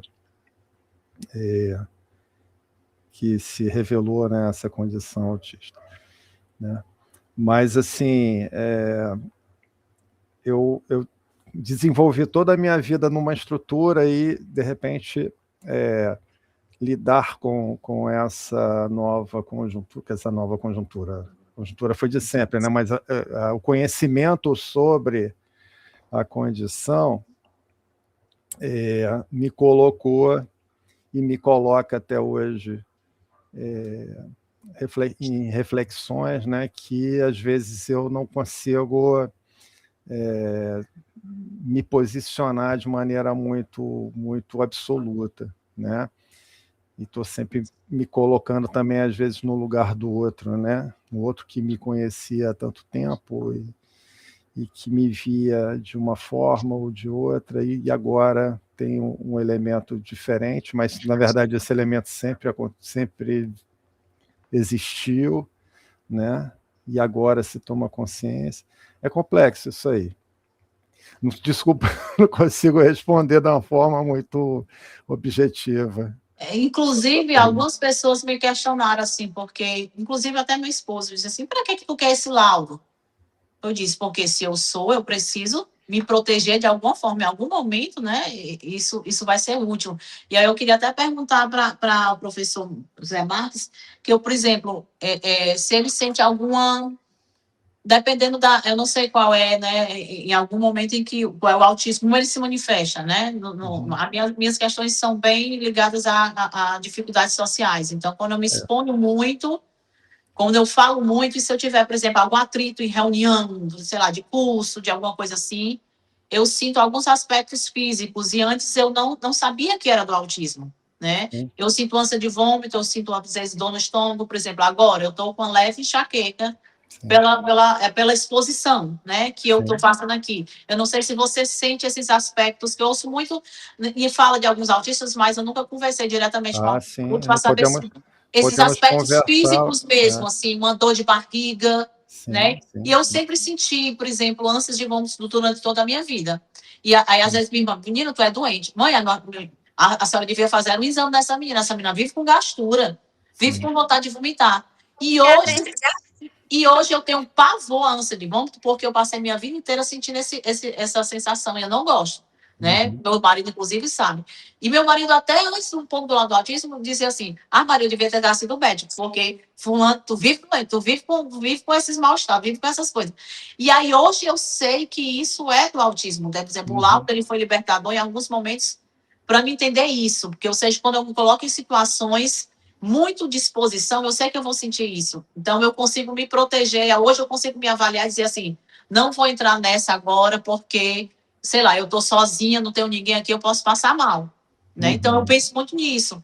Exatamente porque eu sinto aspectos físicos no meu corpo em relação a essas exposições, né? Que às vezes eu não entendia, e hoje eu sei que é por causa do autismo, da exposição social.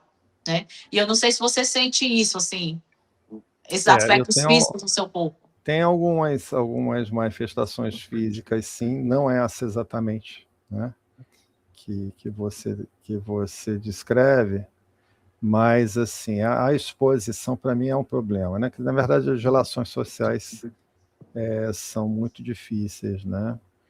E assim, eu tenho uma ansiedade muito exacerbada com coisas muito pequenas, né? E essa coisa da exposição, ela provoca algumas reações. Por exemplo, quando eu falo demais, e assim, esse é um momento em que eu estou falando demais, isso tem uma espécie de ressaca, dá uma espécie de ressaca.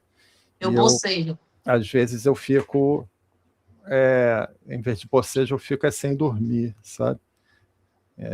Então, assim, eu tenho aquela ansiedade antes, né? No momento eu tenho ansiedade também aumentada, e depois eu ainda fico pensando naquilo durante muito tempo. E dependendo do evento, são meses antes, né? Por exemplo, um casamento de alguém da família, que eu sei que eu tenho que ir. Eu sei disso com 1 ano de antecedência, já minha ansiedade já começou 1 ano. É impressionante. E eu pensando, aqui e acolá, pensando naquele momento ali, né? Aí tenho que viver aquele momento ali, aguentar o tranco.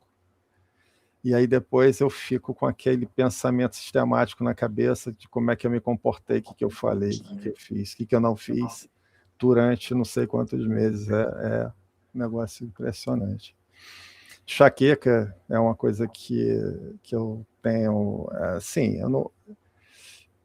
uma parte da enxaqueca, pelo menos, eu acho que tem algum tipo de relação, sim, com o autismo, e esse é um ponto curioso, porque depois que eu descobri a condição e alguns sintomas típicos que eu comecei a reunir, como a hipersensibilidade à luz, né, que eu tenho, por isso que os meus slides são escuros, porque eu não aguento olhar, né, para o slide branco. Eu comecei a respeitar essa limitação. E aí eu passei, por exemplo, eu uso quase sempre, eu estou de boné e na rua sempre de óculos escuros. Eu reduzi em mais de 50% a quantidade de remédio que eu tomo para enxaqueca. Questões sensoriais, né? Entendeu? Então, assim, assim, você falou da questão da importância do diagnóstico. Eu acho que o diagnóstico é importante por várias dimensões. Essa é uma delas que eu estou colocando, porque de repente, você começa a ver que tem algumas coisas que realmente são diferentes e que você precisa entender e respeitar, né? E isso faz com que você se adapte melhor ao ambiente, né? Dos laudos que eu recebi, né? O mais difícil para mim foi o neuropsicológico, porque ele me colocou diante de limitações que eu sabia que tinha, mas que eu não achava que eram intransponíveis, né? E de repente eu entendi que não era bem assim, e isso me pegou um pouco. Então, assim, teve a questão daquele sentimento de pesar, né? De luto. Pô, tem coisas que eu não vou conseguir realmente fazer, embora eu já tivesse caminhado bastante na jornada, né? Mas tem coisas que eu ainda esperava alcançar e eu vi, não, acho que vai ser muito sofrimento para tentar lidar com isso, né? E tem a questão também do alívio, né? Tipo assim, você... eu imagino que todo autista mais, assim, adulto, né? Carregue uma bagagem de culpa muito grande, né? Porque as cobranças são ao longo da vida, né? São sempre muito grandes, tanto a dos outros, né? Como as suas próprias, por não conseguir fazer determinadas coisas, né? Por não conseguir se portar como você aprendeu que é o correto, né? Que é o típico, que é o normal, né? Pelos momentos, no meu caso, né?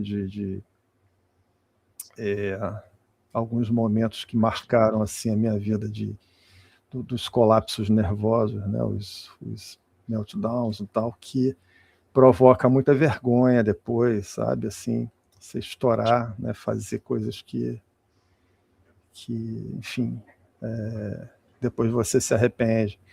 Então, assim, você carrega muita culpa a vida inteira, né? De repente, você tem, com aquele diagnóstico, né? Com o laudo, você começa a refletir, pô, mas de repente foi porque eu tinha uma condição diferente e isso interferiu na forma como eu lidei com aquilo naquela época. Então você sente o alívio, né? Você passa a se perdoar, né? É uma dicotomia, né? Porque tem um lado que você sente esse alívio e tem outro lado que você sente o pesar, e no meio disso vem as múltiplas dúvidas, né, que vão irrigando aí o nosso dia a dia na busca de uma adequação, né? Gente, que eu podia, por mim, se o canal fosse meu, a gente podia ficar até meia-noite, mas é emprestado. O canal é da Dona Joana, eu acho. Eu queria dizer para o professor que foi uma aula para mim. Primeiro pelo tom da voz, que é muito calmo, sereno e tranquilo. Eu sou tão acelerada. Carla é do meu time. Depois a gente precisa tomar 2 Dorflex quando termina.